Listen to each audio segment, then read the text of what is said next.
Israel is set to send a delegation to Cairo for talks with Hamas on a new ceasefire proposal in the Gaza Strip. Now, the delegation will be composed of security officials.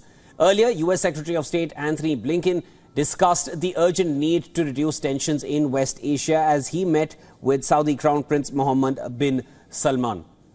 Blinken highlighted that the utmost need of the hour is to achieve a ceasefire and that Washington will continue efforts in this regard.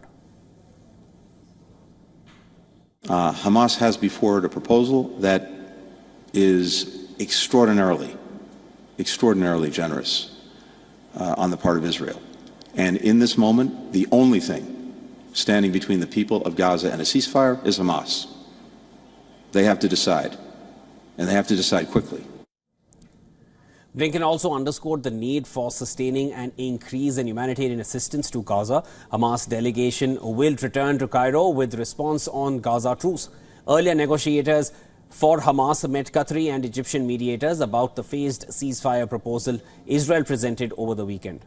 Israel's proposal involved the release of fewer than 40 of the roughly 130 hostages believed to be still held captive in Gaza. In exchange, Palestinians jailed in Israel would be freed. The second phase of the truce would consist of a period of sustained calm, which is Israel's compromised response to a Hamas demand for a permanent ceasefire.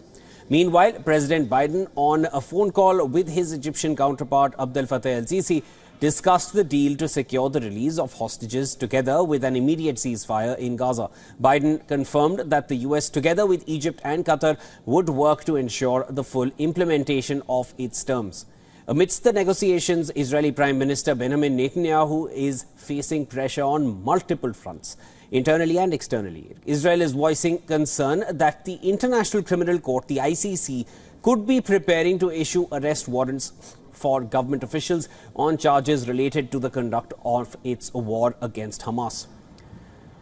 Prosecutors from the ICC interviewed staff from Gaza's two biggest hospitals about possible crimes in the Gaza Strip.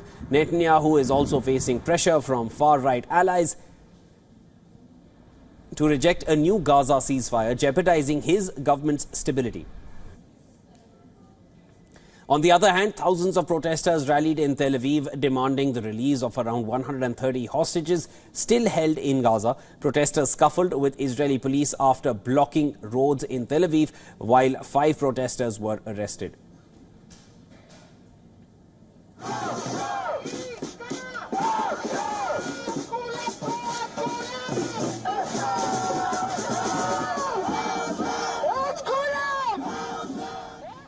Meanwhile, in the U.S., Columbia University has begun suspending pro-Palestinian activists who refuse to dismantle a tent encampment on its New York City campus.